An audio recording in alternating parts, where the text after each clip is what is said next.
Hello everybody, today we're watching Unavoidable School Experiences Lock In. Bro, there is nothing more annoying than being accused of having a crush on the chopped cheese at school. This literally happened to me in 7th grade. I was taking an exam in math class, and right underneath the clock on the wall, the most chopped, wildebeest looking creature was sitting. Let's call her Roz. To pace myself during the exam, I would look at the clock every couple minutes to make sure I would finish in time. You can probably tell where this is going. At lunch the same day, one of Roz's friends came up to me and asked, "Hey, do you have a crush on Roz?" Bro, that's the worst thing ever. Definitely when you're a kid, because like you have no filter. So it's either you lie and say, yeah, so it's like you don't embarrass them, or you completely humble them. And then by the way, when you do say no to these people, the rest of your school year, they're gonna treat you like absolute garbage, right? Like they're gonna absolute bully, almost not bully, but like disrespect your ass for the rest of the year. And they got them making fun of you, like an instant 360 in personality about you, man. They go from liking you to absolutely hating, hoping you get Kobe'd in the trash. Like, it's absolutely nuts how bad kids can switch up like that. She told all of us that you kept staring at her during the math exam. Are you actually kidding me right now? Roz had been telling every girl in our grade that I had a crush on her. I would rather share a cell with Fleece Johnson than have these rumors. And you know these type of kids, right? You know the ones like's going on in this video. When they get older, they're gonna have the most like, you know what I mean, like attitude problem, like they're the shit type of problem. You know what I mean? Like those type of people will have the worst like teenage attitude where no one's just gonna like them and they treat everybody like shit. So they're gonna have no friends at all, or they're gonna hang around with the bitchy crowd, which is the worst crowd, man. Surrounding my name. In his prison, booty. Booty was more important than food. Okay, maybe not. I told her friend that I obviously don't have a crush on her. I was just trying to look at the clock, but it was too late. The damage had been done. Yeah, definitely with kids with not having any filter. Like if you say something, like if you tell a kid not to lie about something or keep it a secret, that shit is not being kept a secret, man.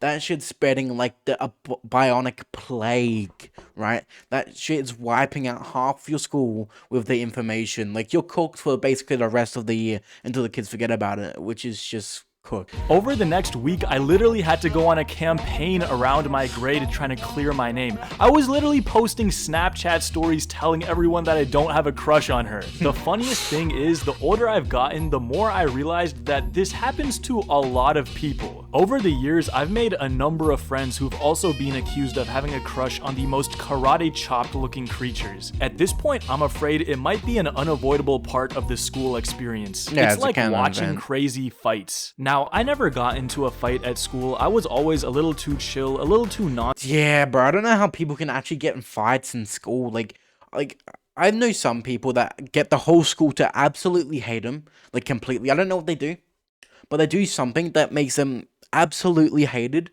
But like, there's a point where like, why would you throw hands with somebody?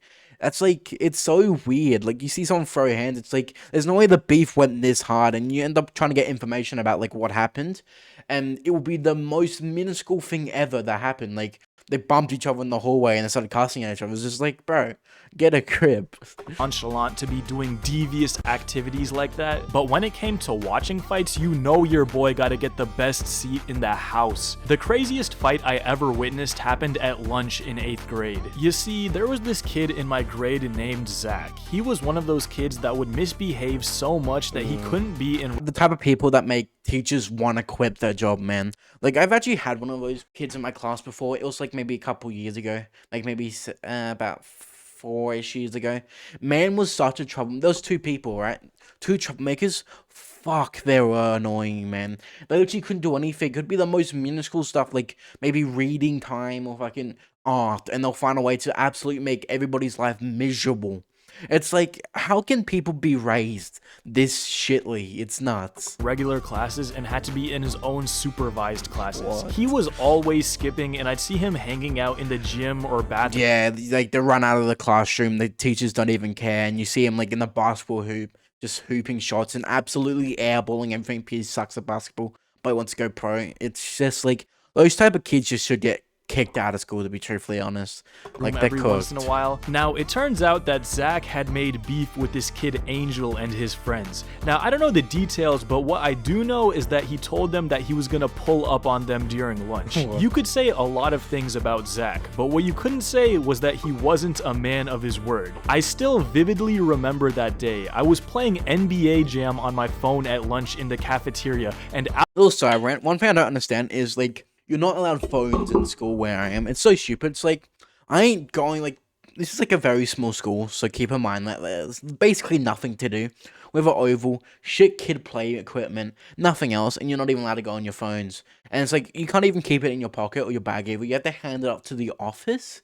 It's like, bro, someone can just lick your phone, yoink your phone, and you say, oh, what happened to my phone? It's like, oh, you shouldn't have given to us because it's your fault you given to us. It's like, what the fuck?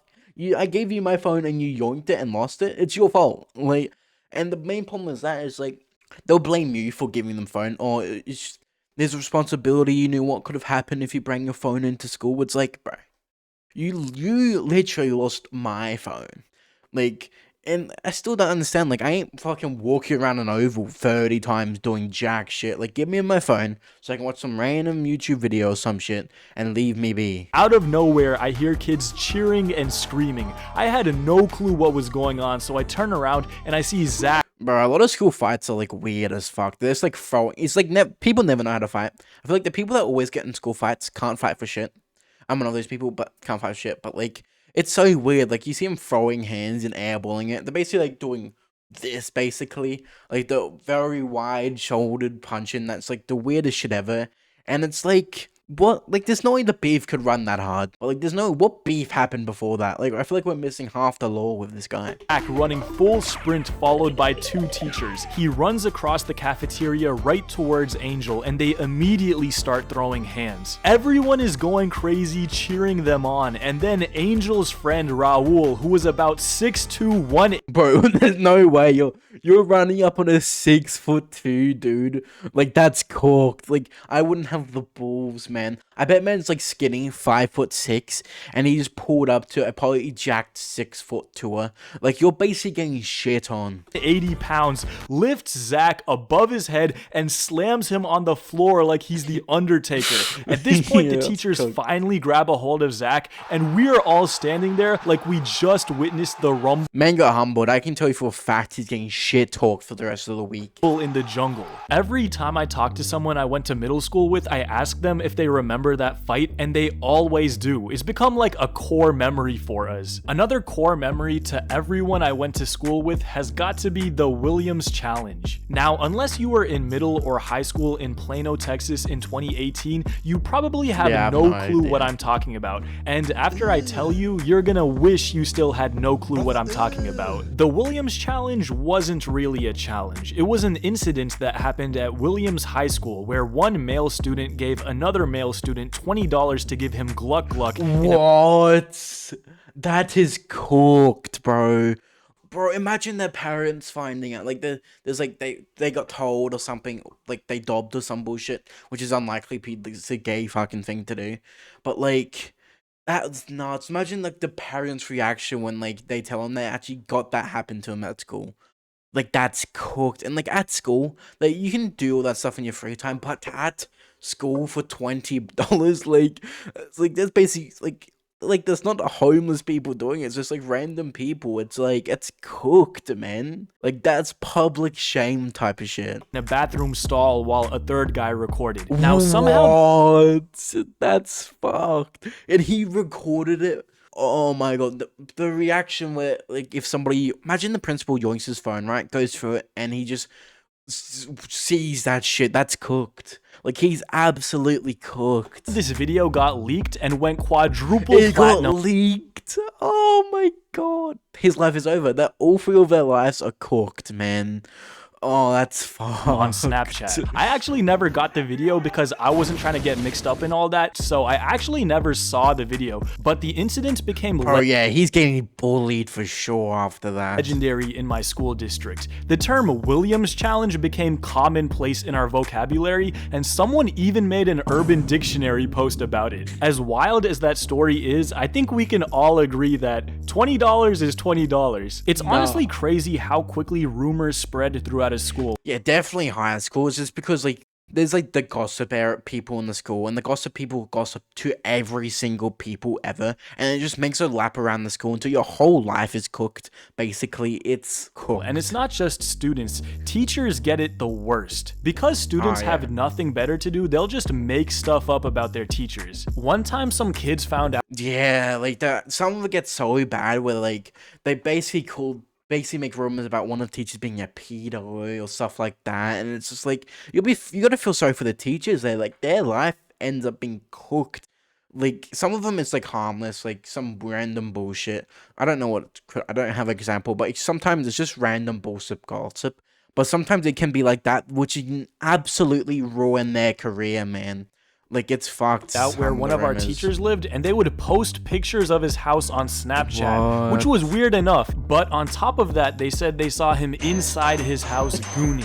Obviously, they just made that up, but kids want to believe stuff like that, so that just became his reputation after that. Being a teacher That's fucked, man. Like that's like a ruining reputation there. in the big 2025 is honestly terrifying. I mean, you just gotta know that your kids are gonna do full background checks on you and find out every little detail about your life. Yeah, Boundaries do not actually. exist anymore. Speaking of not having boundaries, you remember those kids in elementary school that would pull their pants all the way down at the urinal? Bro, you cannot be double cheeked up in a public bathroom. I never even Yeah, it's a kind I'm pretty sure like when you're little, at least like once a day you'll see somebody just doing that random shit. It's like did the father or any of the parents just say, yeah, you're not meant to all the way pants down? Like did they not get told ever they're not allowed to do it? It's just like it's so weird. understood this. Even at 5 years old, you should know how to hold up your pants. I saw a kid doing this as old as 8th grade. At that point, it's 8th grade.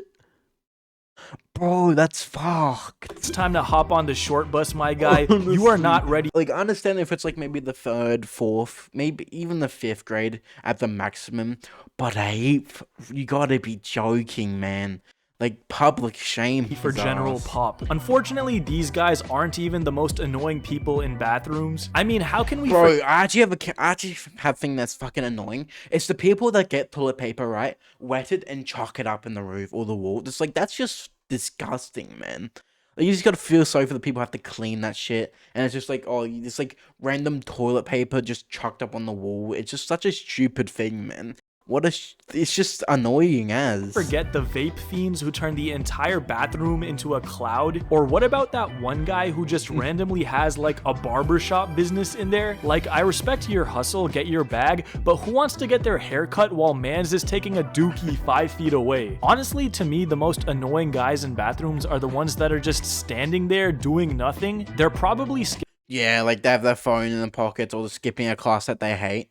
It's just like you're gonna get found out in like maybe 20 minutes anyway. Just like go back in class. skipping class, which is whatever, but why do you gotta camp out in here? Do you know how Like surely there's like a spot like behind like a basically school building or something. uncomfortable it is to try to pee while bro is literally standing over Playing my some Clash of Clans and watching some Instagram. And it's just like, what the fuck are you doing here, shoulder? man? Like, don't you have a test to take or something? Speaking of tests, whoever invented these things needs to be publicly executed. I mean, these things are completely pointless, especially for subjects like social studies. And like, yeah, a lot of them are stupid. Like, I think there's some art test out there.